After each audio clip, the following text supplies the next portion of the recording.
Did you sleep? Barely. How are we going to explain all this? What we saw? I have no idea. I don't know where to begin, or if anyone will believe us. Our story.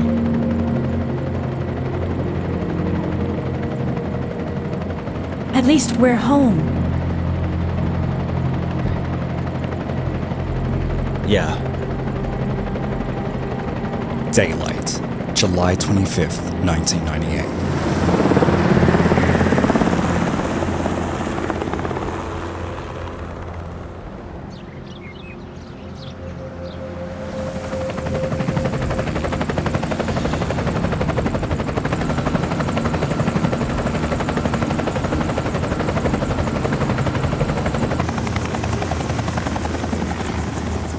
Alpha Team's helicopter whirs to a gentle standstill on the roof of the Raccoon Police Department as a crowd of officers gather hurriedly to meet it, their voices a tangle of overlapping questions, anticipation and relief.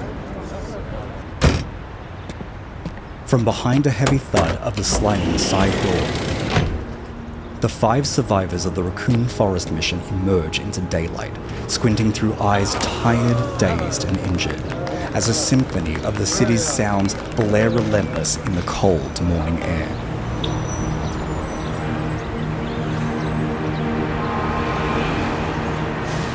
They look up to meet a sea of concerned and expectant faces from their fellow officers, whose countenance is a shifting wave of pity, grief, and disbelief in the blinding sun.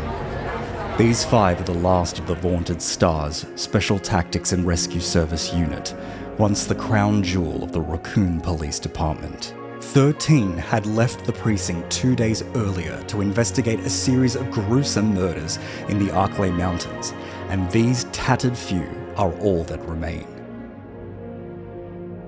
The crowd of officers watch on, some with tears in their eyes, some with hands thrown up in bitter resignation, some silent and unmoving in mournful contemplation, as these revenants, shadows of their former selves, limp forward, bloody, soiled, and broken. The next moments are a blur. Overlapping voices, embraces, diving faces of friends, a tangle of clasping, reassuring hands, fussing, movement, shifting scenes, and finally the sirens of emergency vehicles all coming in and out of focus, as if one were watching a fever dream in motion. Chris? Are you alright? Everything's gonna be okay. You're almost there, Redfield. Come on, Chris, come on, buddy. You okay, Chris? That's it, and you go. Chris? Chris? Redfield. We're going to be Chris fine. on the plane. It's okay. We're going to be fine.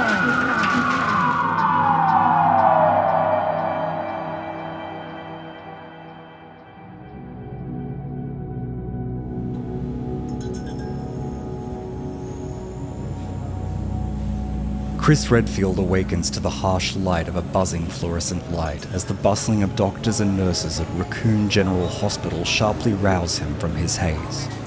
The hospital ward comes into focus. He sees nurses hover around his bed. Some stare at monitors tracking his vital signs. Others watch on from behind brown clipboards with a soft, reassuring smile.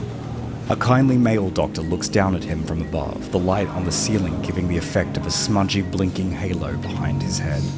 Mr. Redfield, He says gently. Chris struggles to come to, suddenly distracted by the IV popping out of his arm, no doubt pumping him full of fluids or antibiotics, God only knows what. you're in Raccoon General Hospital. You've been asleep for a while. Chris brings a hand to his forehead slowly, caressing his temples, nursing a throbbing headache through massaging fingers. I understand you've been through a terrible ordeal. The doctor continues. Am I infected? Chris asks sharply. No other question bubbled to the surface with more urgency. The doctor looks at him through furrowed brow. Infected? Infected with what? He looks around the room to the nurses who share a confused shrug, before returning his eyes to Chris with a most genial smile. You'll be glad to know you've sustained no permanent injuries. We've run a slew of tests, a couple of x-rays, some blood work, and thankfully everything is looking normal. A couple of bumps and bruises here and there, and you were quite dehydrated, but nothing serious for you to worry about. A wave of relief washes over him. The virus wasn't airborne. Chris thinks to himself. The others? His thoughts return to Jill, Barry and Rebecca anxiously, a note of concern belying his otherwise stoic demeanor. Your friends are all being treated as we speak, and from what we've seen, they all appear to be fine and on the road to making a full recovery too. Given the circumstances, I'd say you're all very lucky to be alive. I understand many of your squad didn't return from their mission. Chris looks away bitterly. The losses were unfathomable. So many dead. Your blood pressure was a little high when you first got here. The doctor But that's continued to probably on speak, account but of he the mission. heard little. I'm going to His keep you mind here was still overnight. awash, his thoughts tumbling in a dizzying blend of relief, fatigue, and stark flashes of the horrors from the night before. Burying his head in the pillow, he drifts off again into a deep, dreamless sleep, a black void, hoping that when he awoke, he would be in the S.T.A.R.S office with Joseph, Kenneth, Richard, and Enrico all alive. That he had simply dozed off at work again, and the whole ordeal had been some terrible nightmare. But he knew it wasn't. It was all real, painfully real.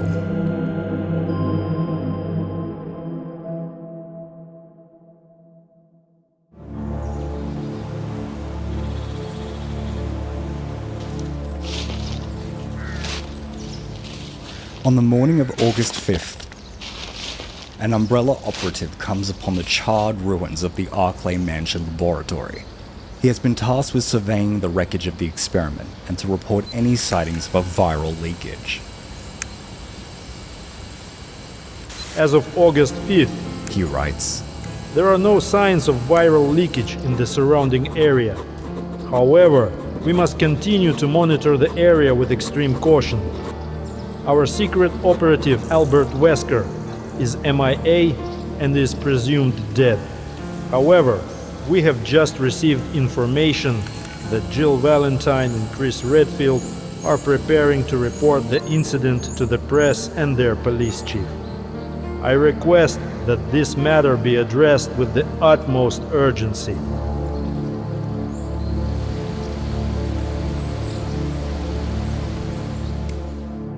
For the S.T.A.R.S survivors, days of recovery followed, and though the early August summer settled over Raccoon City, it did little to assuage the frustration of the uphill battle that followed. Chris, Jill, Barry, and Rebecca, having returned to work at the R.P.D soon after, were now faced with the unenviable task of explaining the events of those fateful nights to their co-workers and the Chief of Police, Brian Irons. Needless to say, the story of a secret lab beneath an old mansion in the forest, of an engineered virus, of zombies and biological weapons hunting down and killing their comrades, of the traitorous Albert Wesker, their captain, that had orchestrated the elaborate plot to kill S.T.A.R.S on the International Pharmaceutical Corporation Umbrella's orders, was not received well, to say the least.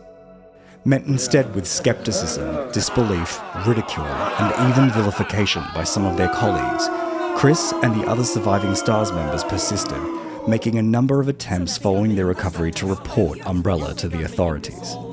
After multiple meetings with Irons, and even after later submitting thorough, formal reports on the incident, their claims were met with the same answer. There was simply no evidence returned from the Arclay Mountains to corroborate their accounts, and with Umbrella's vast power, sizable contributions to the development of the city, and good name in the public sphere, it would be near impossible to prosecute a case of this size with only these outlandish claims as the basis.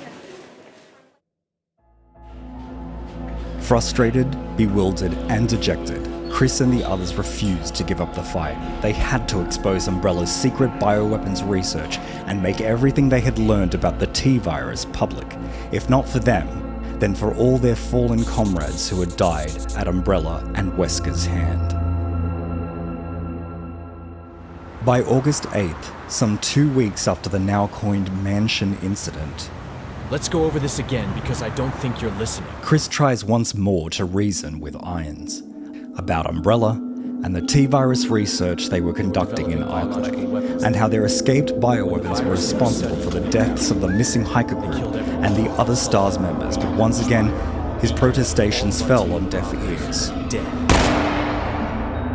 Irons refused to listen. How many times do I have to say it?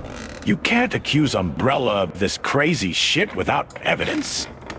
Chris began to understand the hold Umbrella had over the people of the city. Because of their financial and structural contributions to the town, no one was willing to talk about their implication in this incident. In the face of this mounting resistance, Chris begins to feel he is running out of options.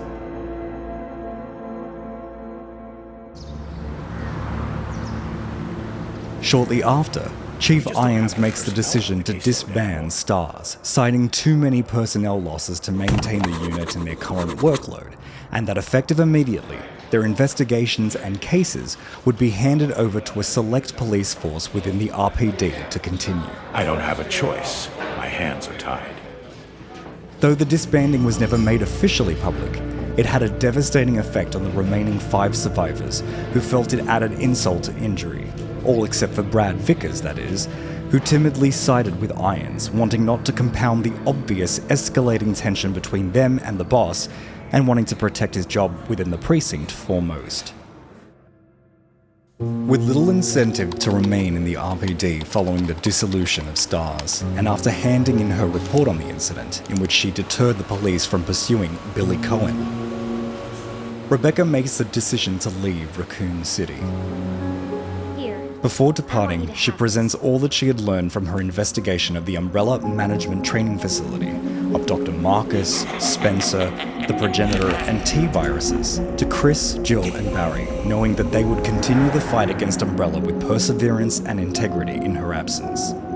Anticipating the threat that Umbrella's viruses might one day pose to the world, and wanting to use her specialist knowledge in field medicine to help the cause in her own way, Rebecca planned to continue her academic pursuits elsewhere, starting with attaining a PhD in virology, with the hopes that her research might someday help the world against the biological weapons that would forever haunt her memories, and that were probably still being created by Umbrella all over the world, and at this very moment. In a tearful farewell that she promised was not goodbye, Rebecca parted ways with the others, thanking Chris in particular for his heroism in trying to rescue her and her squad from Arclay, vowing that in her heart they would always remain a team. Thank you, Chris, for everything. And then there were 3. With the knowledge that Umbrella may be secretly continuing their virological research unimpeded, and their numerous attempts to launch investigations into this stalled by Irons' repeated stonewalling, severely restricting their activities, and with all their reports on the mansion incident seemingly buried inside the R.P.D archives, Chris begins to suspect the chief of police of corruption.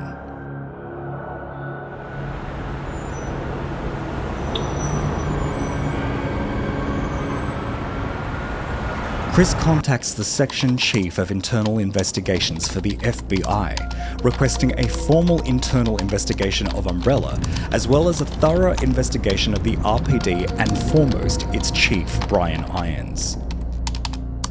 Having been burned by the revelation that their traitorous Captain Wesker was secretly an Umbrella agent, was it too much of a stretch to suspect now the chief of the entire department?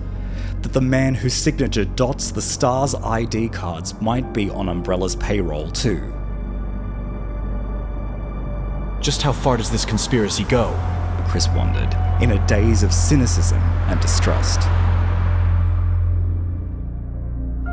A short while after, on August 13th, Jill notices a marked change in Chris's demeanour. He is belligerent, seldom talks to the other officers, and appears constantly irritated. When Elran from the boys' crime division accidentally splashes coffee on Chris. Sorry, Redfield. Chris, already on a short fuse, I'm such a cluster. loses his temper and punches Elran in full view of the department. Jill rushes to stop him, of course, but Chris is suspended by Irons all the same. That's it, Redfield. You're out of here. I'll have your ass for this. As he storms off, he gives Jill a curious wink.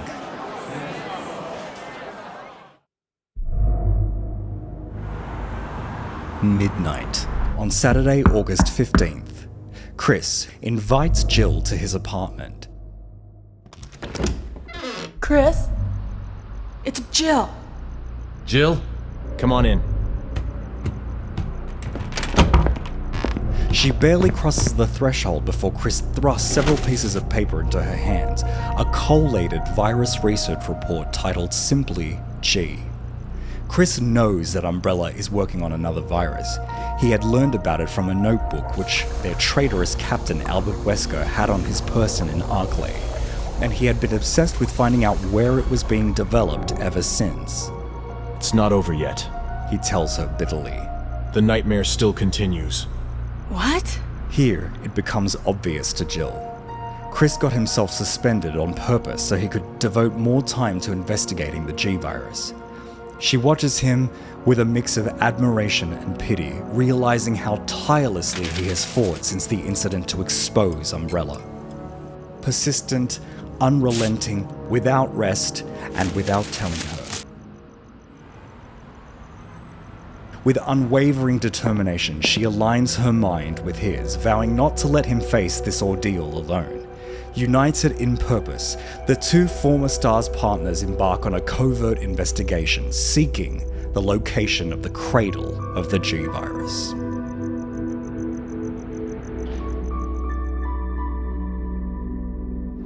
A few days later, on August 17th, the R.P.D received several local reports about strange monster sightings appearing at random throughout the city.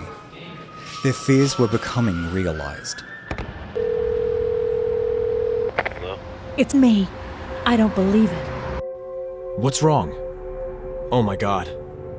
Are you sure? Yeah. Chris and the other survivors knew that Umbrella was responsible, and that the horrors they encountered in Arklay and that infernal mansion were now lurching ever closer to Raccoon City doorsteps, and no one was willing to hear it. We have to do it now. We don't have any other choice. With little to no progress exposing Umbrella's dark secrets from within the R.P.D, and with the ever-present fear of retaliation from the company to silence them, the survivors eventually leak their story to press outlets.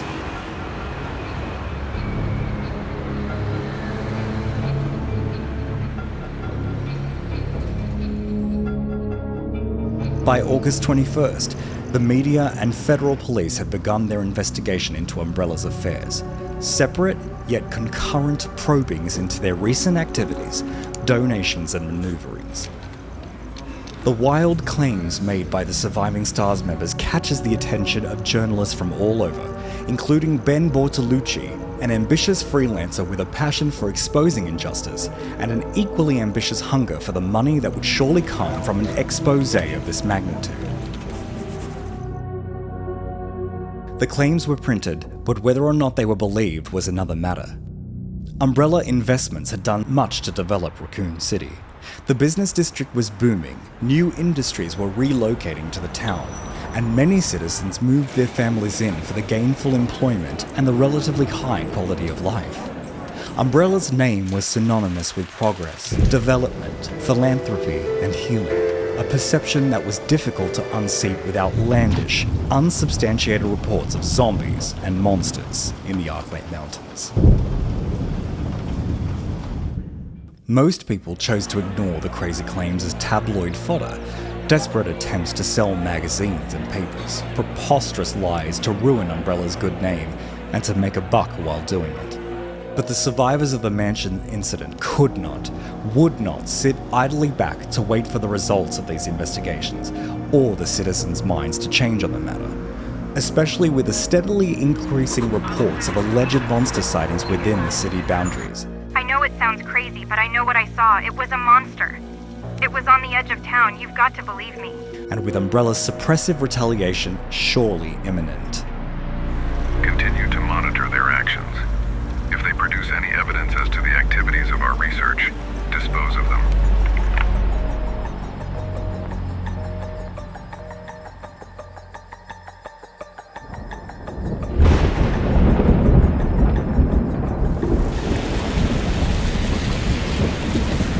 On August 24th, a full month to the day since the dreaded mansion incident, Jill, Chris, and Barry obtained vital information on the case. During their discussion, the trio agree that flying to Europe to find the main Umbrella headquarters was the only definitive way to obtain the proof they needed to prosecute the corporation.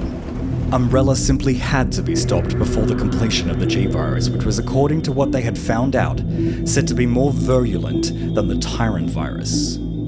Given the circumstances and the mounting evidence that the T-Virus may have already entered the city, Chris decides he will leave immediately.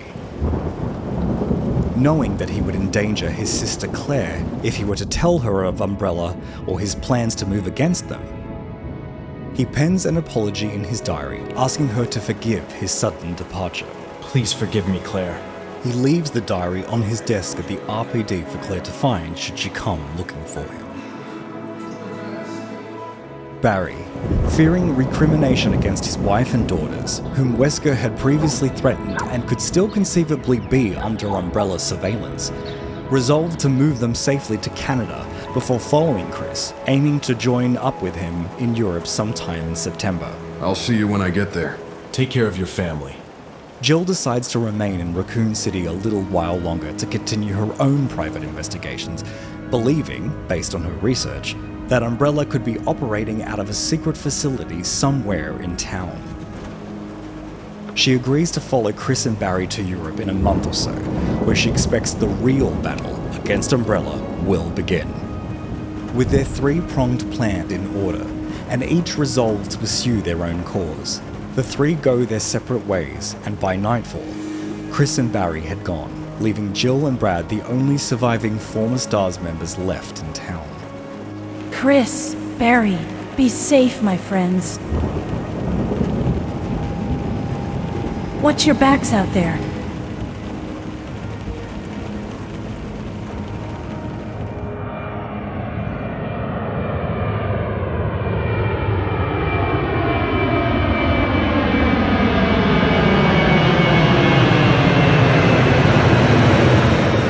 I can confirm, sir. Redfield and Burton have left Raccoon City. We'll have our agents follow them. Good work. Continue to monitor the activities of Valentine and Vickers closely, and report any new developments immediately. Yes, sir.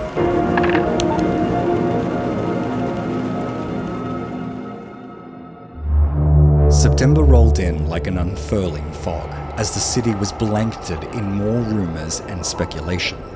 Though the story of a severe accident at a mountain lab and the destruction of S.T.A.R.S at the hands of Umbrella-created monsters had circulated the town, life for the citizens continued as normal, with most returning to their everyday lives dismissively, but they would soon come to regret this ignorance.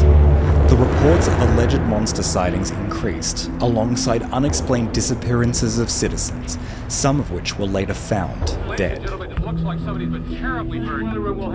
Most disconcerting, however, was the sudden outbreak of a strange disease. The people of Raccoon City didn't know it yet, but something was coming. An invisible plague snuck up silently, flowing into the city, slowly poisoning the unsuspecting citizens right under their feet.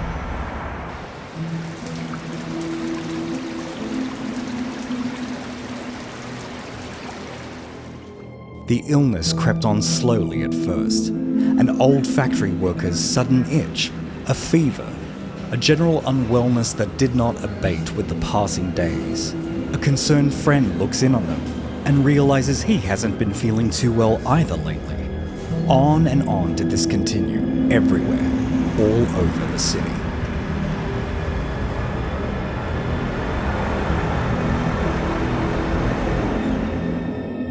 By September 10th, Raccoon General Hospital had admitted numerous patients presenting with these strange symptoms, and the doctors observed as they progressively intensified. After a few days of steady decline, they suffered from a gangrene and congestion of the blood before their cognition slowly started to deteriorate. A heretofore unprecedented pathogen observed by the hospital director. But it was only after the patient's mind had eroded that the real horror took hold. They turned into flesh-hungry, wild animals. The cases were few at first, but they continued to grow at an alarming rate.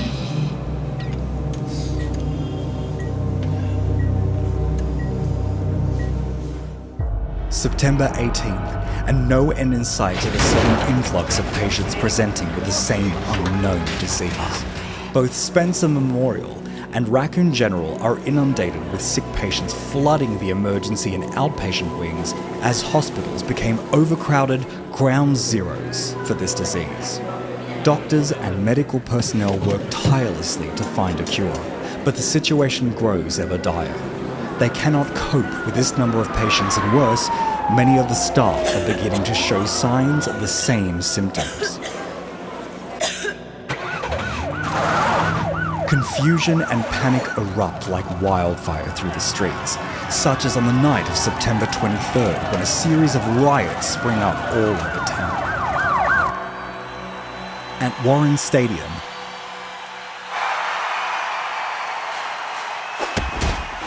where the Raccoon Sharks play off against their rivals,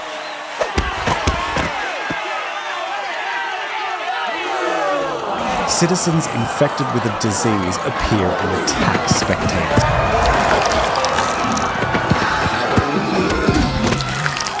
Prompting the R.P.D to deploy 50 officers. The conflict ending in a violent, frenzied fracas. Dispatch, we have another violent riot in progress in the downtown district. Attention all units, emergency situation. All available officers. The R.P.D is forced to disperse officers all over town to subdue similar uprisings, but casualties continue to escalate. And the police force at the precinct begins to dwindle. In an effort to calm the growing panic among locals, the R.P.D recruits several new officers.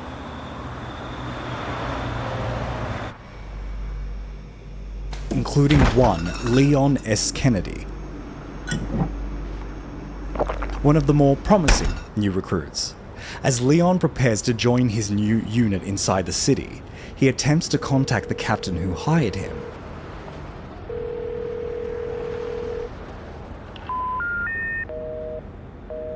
But has no luck getting through to the R.P.D. That's weird, he thought. Wonder what's going on in that town. Little did he know how entwined his destiny would become in the chaos of Raccoon City's final days. By September 24th, evil had taken up residence in Raccoon City. The so-called Cannibal disease, as it had come to be known, had taken root, invading and infecting almost every neighborhood in town, turning the unsuspecting populace into the living dead. Journalists watch on with disbelief as people are eaten in the streets, their flesh torn violently apart before their very eyes, like a scene from a Boschian hellscape. They hurriedly snap pictures to chronicle these vignettes of infernal madness, in the hope that these frozen stills of blood, gore, and violence could be used to break the story to the outside world. Pandemic has spread faster than any Confusion, disease in modern hysteria, history. then fear, primal and unreserved, begins taking hold. None can now escape the plain truth. Attention Fox Street apartment residents. A citywide lockdown is currently in effect. Please stay inside your apartments for your own safety. Raccoon City is to be placed under martial law. I repeat. The S.T.A.R.S members were telling the truth. Please stay inside your apartments until further instruction. No. We tried to warn you.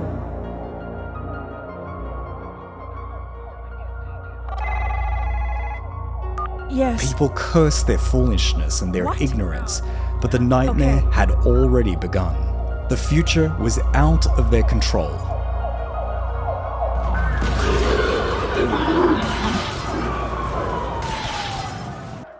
The Mayor Michael Warren, watching on as his metropolis slowly begins to fall, so craven and full of self-preserving fear, decides to flee immediately.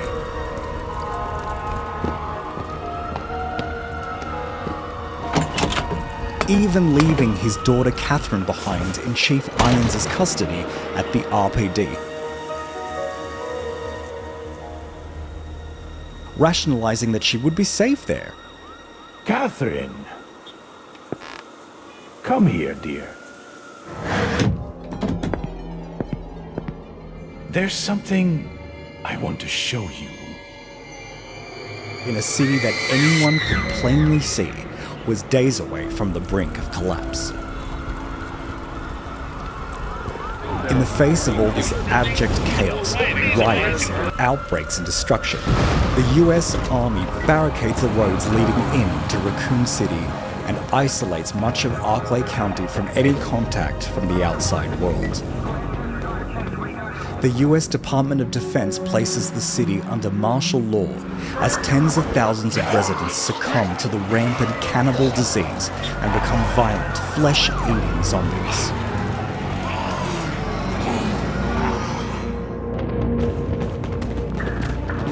The United States Army, the Army National Guard, and the Umbrella Biohazard Countermeasures Service, or UBCS, Umbrella's own rescue paramilitary unit, are deployed into the city to support the Raccoon Police Department and Raccoon City Fire Department in the evacuation of uninfected citizens and survivors, who grew fewer by the day. By September 25th, destabilization and lawlessness reigned supreme as looting, violence and acts of terrorism escalated to fever pitch. Due to a spate of unresolved terrorist incidents, the R.P.D. under Irons' orders relocates its cache of munitions throughout the building in an attempt to prevent theft. The timing of which proves, however, to be fantastically inopportune, as the R.P.D. is inundated with calls and desperate pleas for emergency services, and wounded survivors pour into its front doors seeking refuge, with only a skeleton force of insufficiently armed officers there to protect them. The main hall becomes a makeshift triage camp, and the remaining officers do their best to protect the wounded with what little resources remain.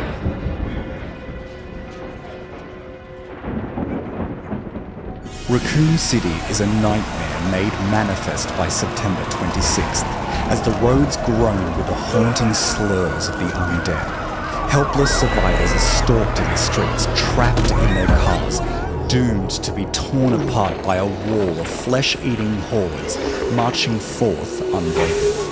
The Raccoon SWAT team pushes out into the streets in an attempt to combat the veritable army of zombies shambling through in overwhelming numbers, but the odds are painfully skewed against them.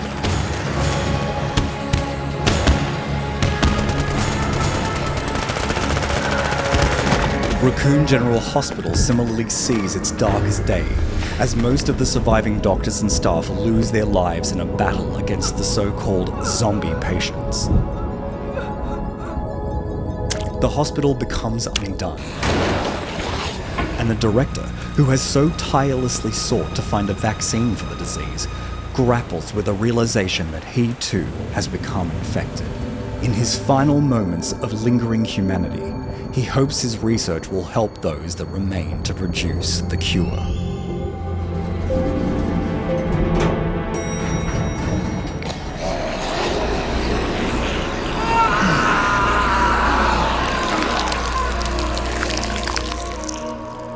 Meanwhile, the R.P.D. would meet a similar grim fate on the same night. Many of the shelter's citizens in their makeshift refugee camp, unknowingly infected with the disease themselves, begin to transform into the living dead right in the middle of their station.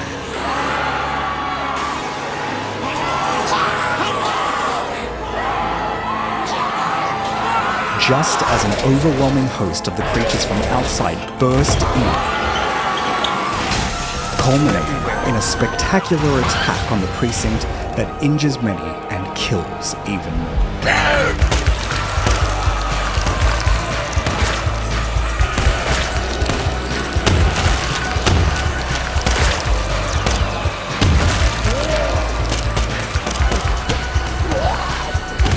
During this violent assault, the station's communications equipment is destroyed, effectively severing all contact with the outside and preventing them from being able to call for help. A power breaker goes down in the basement also, causing an outage in the power room. And all the electronic locks in the building to cease function. Surviving officers Marvin Branner, David Ford, and Elliot Edwards work diligently to usher survivors to safe areas within and protect against the monsters, but face difficulty in locating the recently moved ammunition caches spread throughout the building. They aim to reach the basement weapons storage room, but the officer with a keycard to unlock it is missing. As they hole up in safe rooms with barely enough ammunition to combat the veritable army of the dead, a symphony of incessant moans from the zombies who press their way against inadequate barricades slowly dash their hopes for survival, and their struggle had only just begun. The next day, September 27th, brings another major setback as a second wave of zombies shatter the western barricade and injure a further 12 of the survivors, and the sudden appearance of a new skinless monster kills a further 3. The desperate struggle to stay alive within the R.P.D. continues as a meeting of survivors is to take place in the operation room. There, they devise a means to escape the encroaching enemy by abandoning the R.P.D. and fleeing through the tunnels underneath the precinct. But with the realization that no help or rescue from the outside was coming, their chances to pull it off seemed more and more unlikely.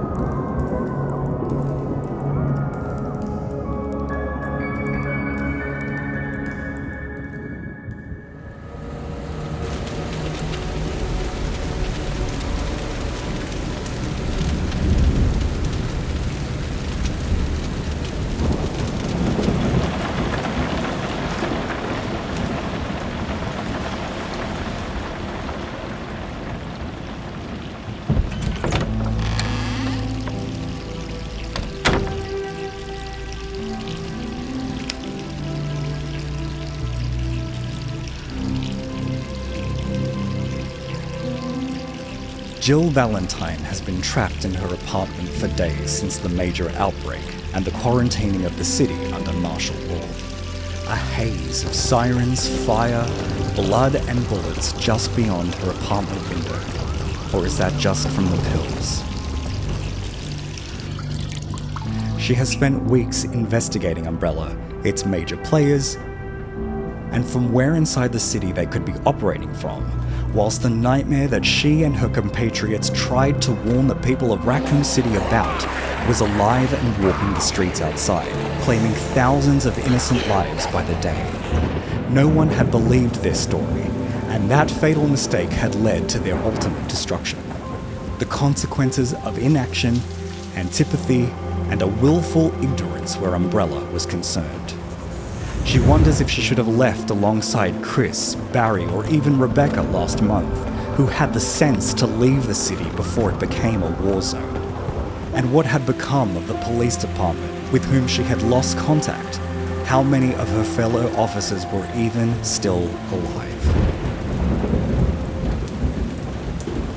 Now she waits alone, either for a rescue that seems increasingly implausible, or until the zombies burst into her apartment and turn her into one of them.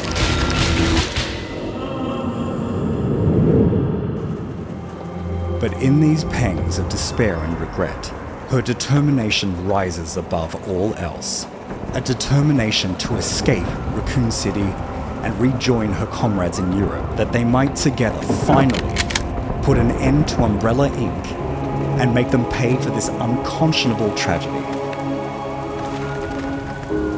Surely now, when the world will see an entire town engulfed in their biological contaminants, they might be ready to accept the truth that the S.T.A.R.S members tried so desperately to expose.